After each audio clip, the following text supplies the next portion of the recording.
एक एस्ट्रोनॉट जो बहुत सारे साइंटिस्ट को किसी दूसरे ग्रह पर ले जा रहा था कि तभी अचानक बीच सफर में उसके स्पेसशिप पर मीटेराइट्स टकराने से उसकी स्पेसशिप एक ग्रह पर जाकर क्रैश हो जाती है, जिससे सभी साइंटिस्ट मर जाते हैं सिर्फ उस एस्ट्रोनॉट को छोड़कर। लेकिन उस एस्ट्रोनॉट को पता नहीं था कि इस वक्त वो एक ऐसे खतरनाक ग्रह पर है जहाँ डायनासोर का राज है और अपनी भूख मिटाने के लिए वो किसी भी हद तक जा सकते हैं। तो क्या ये साइंटिस्ट इन भूखे डायनासोर का निवाला बनेगा या फिर यहाँ से बचकर वापस अपने ग्रह पर जा सकेगा? तो चलिए जानते हैं। तो कहानी की शुरुआत होती है अंतरिक्ष को दिखाते हुए, जहाँ हमें बताया जाता है कि जब मानव जाति पृथ्वी पर पैदा नहीं हुई थी, उस वक्त ब्रह्मांड में मौजूद सुमेरस नाम के एक प्लेनेट पर जीवन संभव था, जहाँ इंसान रहा करते थे और इन इंसानों के पास काफी एडवांस टेक्नोलॉजी थी, जिसकी मदद से वो अंतरिक्ष में किसी भी प्लेनेट पर जा सकते थे। और इसी के साथ सीन शिफ्ट होता है और हम सुमेरस प्लेनेट पर रहने वाली एक फैमिली को देखते हैं, जिसमें माइल्स नाम का एक आदमी, उसकी पत्नी आलिया और उसकी बेटी नेविन थी। माइल्स एक पायलट था जो कि साइंटिस्ट को अलग अलग प्लेनेट पर ले जाने का काम करता था। वहीं हम नेविन को समुद्र के किनारे खेलते हुए देखते हैं। तभी माइल्स आलिया को बताता है कि मैंने एक स्पेस मिशन में जाने का फैसला किया है, जिसमें हर बार की तरह मुझे साइंटिस्ट को दूसरे प्लेनेट पर ले जाना होगा, लेकिन इस बार मुझे वापस आने में 2 साल लग जाएंगे, क्योंकि मैं जिस प्लेनेट पर जाने वाला हूँ वो हमारे प्लेनेट सुमेरस से बहुत ज्यादा दूर है। ये बात सुनकर आलिया थोड़ी परेशान हो जाती है, जिससे माइल्स उससे कहता है कि मुझे इस जॉब से काफी ज्यादा पैसे मिलेंगे, जिनसे हम नेविन का इलाज करा सकेंगे। दरअसल नेविन को एक जानलेवा बीमारी है, जिसके इलाज के लिए उसे काफी पैसों की जरूरत है, इसलिए आलिया को मजबूरी में माइल्स को इस स्पेस मिशन के लिए जाने देना पड़ता है। इसके बाद माइल्स अपनी बेटी नेविन के पास जाता है और उसे प्यार से पंछी की तरह सीटी मारना सिखाता है। इसी दौरान वो नेविन को अपने इस स्पेस मिशन के बारे में बता देता है, जिसे सुनकर नेविन समझ जाती है कि उसके पिता उसके इलाज के लिए पैसे जोड़ रहे हैं ताकि वो उसकी जान बचा सके। इसलिए नेविन अपने पिता माइल्स को रोकने की बजाय उनसे जल्दी वापस आने को कहती है। कुछ समय के बाद हम माइल्स को एक स्पेसशिप पर देखते हैं। इस स्पेसशिप पर मौजूद सभी साइंटिस्ट क्रायोजेनिक स्लीप में थे। इस स्पेस मिशन के दौरान जब ये स्पेसशिप ऑटो पायलट मोड में होती है, तभी अचानक से शिप पर मीटेराइट्स टकराने लगते हैं, जिससे माइल्स की आंख खुल जाती है और वो जल्दी से शिप को चलाने लगता है। पर तब तक शिप काफी डैमेज हो चुकी थी, इसलिए माइल्स शिप को पास वाले एक प्लेनेट पर उतारने लगता है, जिस दौरान शिप कई चट्टानों से टकराती हुई नीचे गिर जाती है, जिससे शिप के 2 हिस्से हो जाते हैं और वो पूरी तरह से डैमेज हो जाती है। इस एक्सीडेंट की वजह से माइल्स काफी घायल हो चुका था। वो अपनी बेटी को याद करता हुआ बेहोश हो जाता है। थोड़ी देर के बाद जब माइल्स की आंख खुलती है तो उसे सिस्टम से पता चलता है कि वो एक अनजान प्लेनेट पर है। तभी उसकी नजर अपने पेट पर पड़ती है और वो देखता है कि उसके पेट में मेटल का एक टुकड़ा फंसा हुआ है, जिसे वो बाहर निकालने लगता है, जिससे उसे काफी ज्यादा दर्द होता है। लेकिन वो खुद को संभालता हुआ अपना सूट पहनता है और शिप को चेक करने लगता है, जहां उसे पता चलता है कि शिप में मौजूद सभी साइंटिस्ट खतरे में है। इसलिए वो अपनी लेजर गन उठाकर शिप से बाहर आ जाता है और एक तालाब से होता हुआ आगे बढ़ने लगता है। उसी तालाब में एक काफी बड़ा क्रिएचर तैर रहा था। थोड़ी दूर जाने पर माइल्स को सभी साइंटिस्ट दिखाई देते हैं, जिन्हें चेक करने पर उन्हें पता चलता है कि वो सभी मर चुके हैं। वहां से माइल्स वापस शिप के अंदर आकर स्पेस एजेंसी को वॉइस मैसेज सेंड करके इस पूरे इंसिडेंट्स के बारे में जानकारी देता है और उन्हें बताता है कि इस अनजान प्लेनेट पर सांस ले पाना आसान है। ये मैसेज सेंड करने के बाद माइल्स खुद को खत्म करने का सोचता है, क्योंकि वो समझ चुका था कि अब उसका इस प्लेनेट से निकल पाना मुमकिन नहीं है। लेकिन तभी उसे उसकी बेटी निवाइनी की याद आने लगती है, जिससे वो अपना इरादा बदल लेता है और निवाइनी द्वारा सेंड किए गए मैसेज की टेप्स को इकट्ठा करके देखने लगता है। इसी दौरान उसके कंप्यूटर में एक स्लीपिंग कैप्सूल डिटेक्ट होता है, जिससे माइल्स को पता चलता है कि इस कैप्सूल के अंदर मौजूद इंसान जिंदा है। इसलिए माइल्स जल्दी से उस कैप्सूल के पास जाता है, उसे ओपन करता है, जिसमें एक छोटी लड़की दिखती है। इस लड़की को जिंदा देख माइल्स हैरान हो जाता है और उसे तुरंत शिप पर ले जाने लगता है, जिस दौरान माइल्स को जमीन पर एक बहुत बड़े पंजे का निशान दिखाई पड़ता है। दोस्तों, असल में ये प्लेनेट कोई और नहीं बल्कि 6.5 करोड़ साल पुरानी पृथ्वी ही है और ये वो समय है जब पृथ्वी पर डायनासोर का राज हुआ करता था। यानी कि जो बड़ा सा पंजा माइल्स ने अभी देखा था वो एक डायनासोर का था। इसके साथ ही सीन शिफ्ट होता है और जहां अगली सुबह माइल्स शिप के दूसरे हिस्से को खोजने का सोचता है, क्योंकि उस हिस्से में स्पेस शटल रखी हुई थी, जिसकी मदद से वो अपने प्लेनेट पर वापस जा सकते थे। यहाँ माइल्स कंप्यूटर की मदद से उस शटल का पता लगाने लगता है, लेकिन सिस्टम सिस्टम डैमेज था, जिसकी वजह से उसका पता नहीं लग पाता। इसलिए माइल्स खुद ही उसका पता लगाने के लिए निकल जाता है, जहाँ उसे जंगल में बड़ी बड़ी हड्डियां दिखाई देती हैं, जिन्हें देख माइल्स समझ जाता है कि यहाँ मौजूद जानवर बहुत खतरनाक है। इसी बीच वो गलती से एक गर्म गीजर से टकरा जाता है। उसने इस तरह की चीजें पहले कभी नहीं देखी थी, इसलिए वो बहुत हैरान होता है। जब वो आगे बढ़ता है तो उसे एक पहाड़ पर कुछ चमकता हुआ दिखाई देता है, जिससे उसे लगता है कि शिप का दूसरा हिस्सा पहाड़ पर है। इसलिए वो चेक करने के लिए अपने सुपर जीपीएस का यूज करता है, जिससे पता चलता है कि शिप का दूसरा हिस्सा उससे 15 किलोमीटर दूर है। तभी अचानक से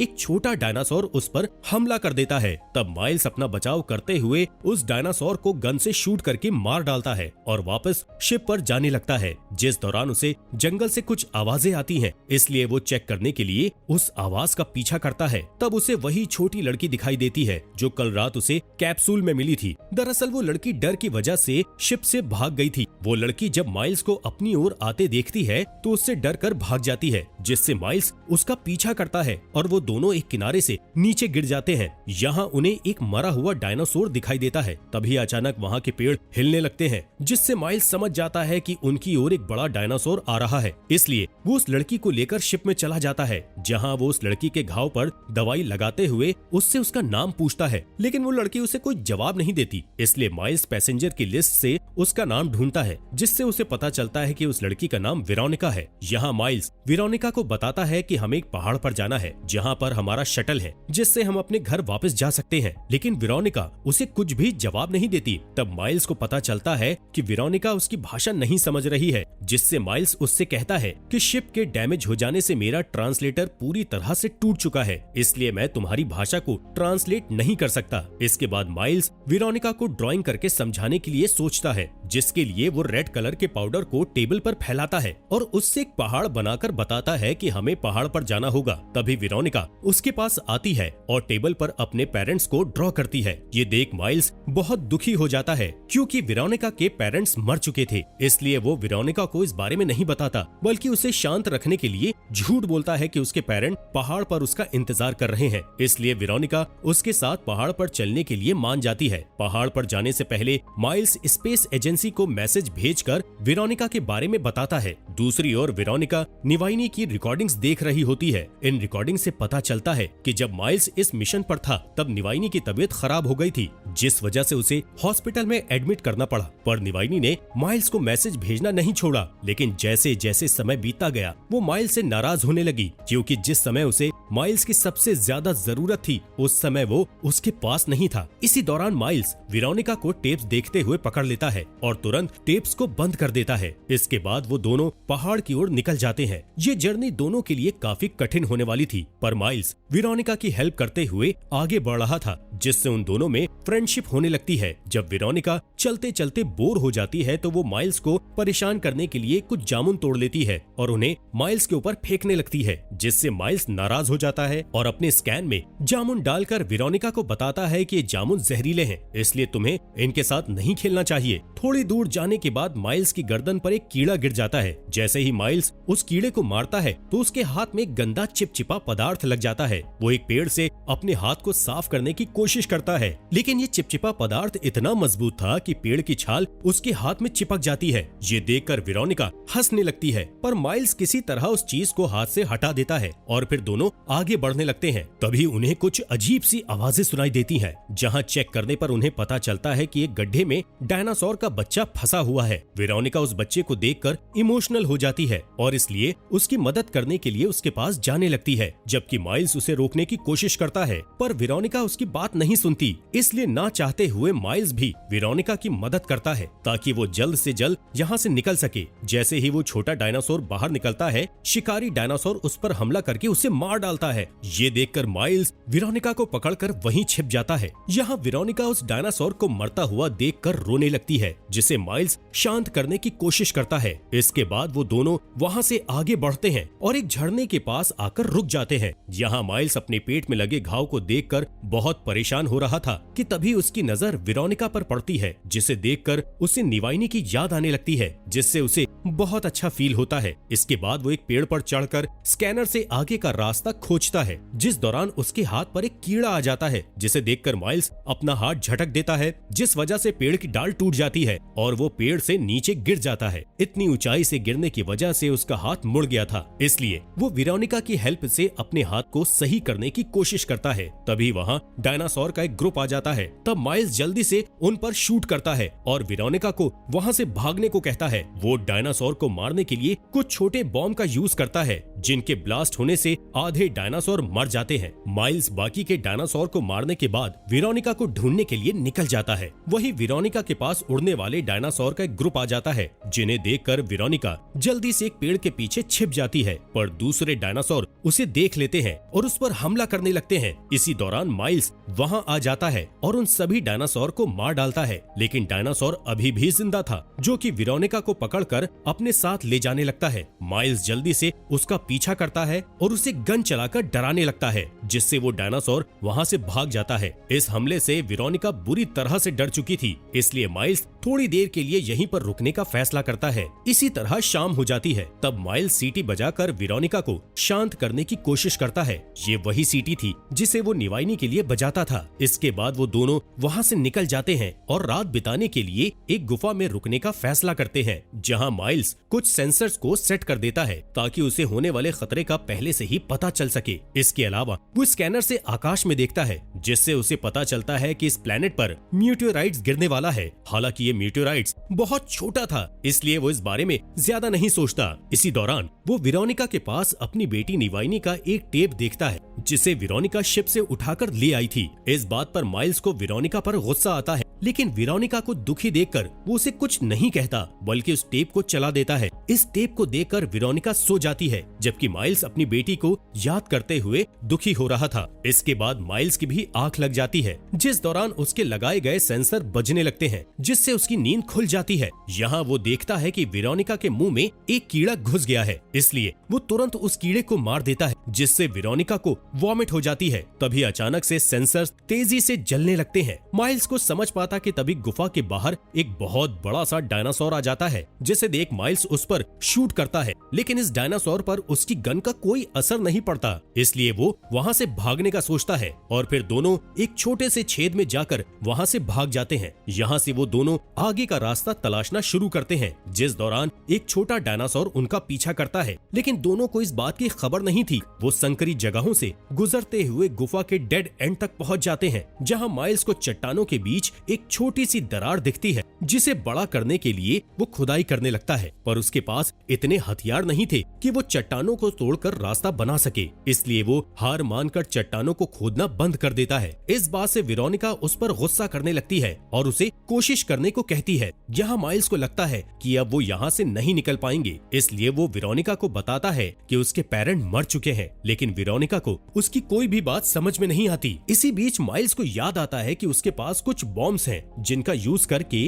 वो चट्टानों से रास्ता बना सकता है, इसलिए वो एक बॉम्ब से ब्लास्ट कर देता है, जिससे वहाँ पर एक संकरा रास्ता बन जाता है, जिसके अंदर जाने से पहले माइल्स वेरोनिका को सारे बॉम्ब दे देता है, ताकि मुसीबत आने पर वो अपनी रक्षा कर सके। इसके बाद वो दोनों उस रास्ते से आगे बढ़ने लगते हैं, पर तभी उस जगह पर पत्थर गिरने लगते हैं, जिससे उसका रास्ता ब्लॉक हो जाता है। इस वजह से माइल्स और वेरोनिका एक दूसरे से अलग हो जाते हैं, जिसके बाद माइल्स वापस उस गुफा में आ जाता है और हताश होकर चिल्लाने लगता है, जिस दौरान उसे डायनासोर की आवाज आती है, इसलिए वो अपनी गन उठाकर गुफा के रास्ते से वापस जाने लगता है। थोड़ी दूर जाने के बाद वो सेंसर का यूज करके डायनासोर को देखने लगता है। तभी डायनासोर पीछे से आकर उस पर हमला कर देता है, जिससे उसकी गन नीचे गिर जाती है। वो खुद को बचाने के लिए सेंसर को उठाता है और उसकी आवाज को बढ़ा देता है। ये आवाज डायनासोर के कानों में चुभने लगती है, जिसकी वजह से वो माइल्स को छोड़ देता है। इस मौके का फायदा उठाकर माइल्स जल्दी से अपनी गन को उठा लेता है और उस डायनासोर को मार देता है। दूसरी तरफ वेरोनिका को देखते हैं कि जो गुफा से बाहर आ चुकी थी, वो अकेले ही जंगल में निकल जाती है, जहाँ उसे एक डायनासोर की एक बड़ी हड्डी दिखाई देती है, जिसे वो एक हथियार के रूप में इस्तेमाल करने का सोचती है और उस पर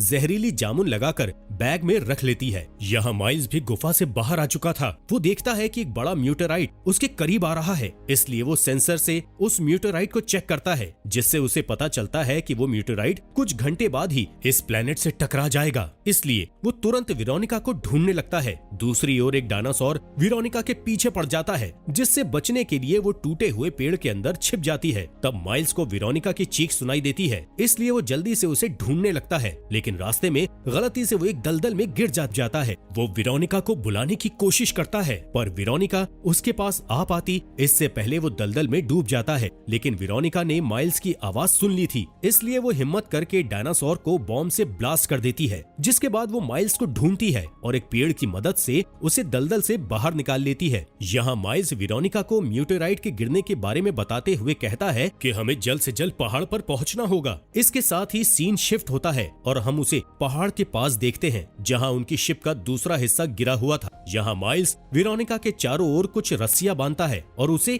ऊपर चढ़ा देता है। ऊपर पहुंचने के बाद वेरोनिका उस रस्सी को पेड़ों और चट्टानों से बांधती है ताकि रस्सी माइल्स के वजन को झेल सके। माइल्स रस्सी की मदद से ऊपर आ जाता है और शिप के दूसरे हिस्से को ढूंढ लेता है। वो जैसे ही शिप के कंप्यूटर को चालू करता है तो उसे पता चलता है कि उनके लिए रेस्क्यू टीम आ रही है। दूसरी ओर वेरोनिका क्रायो टैंक को ढूंढ लेती है, जिससे उसे पता चल जाता है कि उसके पेरेंट की डेथ हो चुकी है। अब माइल्स ने उससे कहा था कि उसकी फैमिली पहाड़ पर उसका इंतजार कर रही है। माइल्स के झूठ बोलने की वजह से वो उससे नाराज हो जाती है और फूट फूट कर रोने लगती है। तब माइल्स निवाइनी की एक फोटो निकालता है और उसे बताता है कि जब मैं शिप पर था तब मेरी बेटी की डेथ हो गई थी और मैं नहीं चाहता था कि तुम्हें कुछ हो जाए, जिससे रोते हुए वेरोनिका माइल्स को गले लगा लेती है। तभी अचानक मीटेओराइट के छोटे टुकड़े पृथ्वी पर गिरने लगते हैं, इसलिए माइल्स और वेरोनिका इमरजेंसी पॉड के अंदर आ जाते हैं। माइल्स जैसे ही शटल की लॉन्च बटन को दबाता है तो मीटेओराइट का एक टुकड़ा शिप से टकरा जाता है, जिसकी वजह से उसकी शटल पहाड़ से नीचे गिर जाती है। जहां वेरोनिका होश में आकर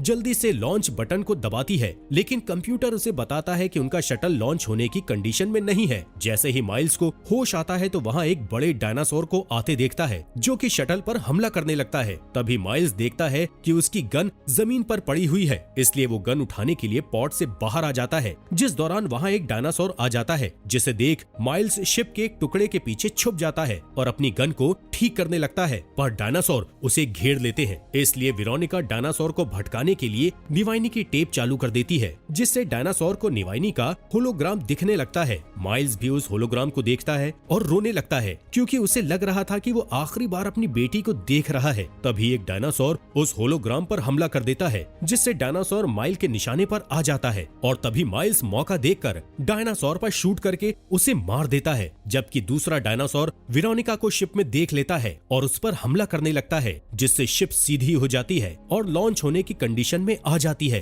तभी माइल्स उस दूसरे डायनासोर पर लगातार शूट करके उसे भी जान से मार देता है। इसके बाद माइल्स शटल की ओर बढ़ता है, जिस दौरान वही डायनासोर आ जाता है जिसे माइल्स ने गुफा में शूट किया था। डायनासोर माइल्स की ओर आ रहा था, इसलिए माइल्स उसे डिस्ट्रैक्ट करने के लिए जंगल की ओर भाग जाता है, जिसमें डायनासोर गीजर के पास आ जाता है। इस गीजर से गर्म पानी निकल रहा था, जिससे डायनासोर का चेहरा जल जाता है, लेकिन डायनासोर को इससे कुछ ज्यादा नुकसान नहीं पहुंचता। तभी वेरोनिका वहां पर आती है और अपने पास रखी उस हड्डी से डायनासोर की आंख में वार कर देती है, जिससे डायनासोर बुरी तरह से घायल हो जाता है और तड़पते ही दूसरे गीजर के ऊपर चला जाता है। ठीक उसी समय वो गीजर ब्लास्ट हो जाता है, जिससे डायनासोर जलकर मारा जाता है। इसके बाद माइल्स और वेरोनिका शटल में लौट आते हैं और मीटेओराइट के पृथ्वी से टकराने से ठीक पहले आसमान में उड़ जाते हैं। यहाँ मीटेओराइट के गिरने से पृथ्वी पर मौजूद सभी डायनासोर मारे जाते हैं। यहाँ शटल में माइल्स अपनी आंखें बंद करके निवाइनी को याद करने लगता है। तभी वेरोनिका उसे संभालते हुए उसका हाथ पकड़ लेती है, यानी कि अब से वेरोनिका माइल्स के साथ ही रहेगी। और इसी के साथ मूवी का यहीं पर एंड हो जाता है। दोस्तों, आपके अपने चैनल को सब्सक्राइब करने के लिए दिल से शुक्रिया।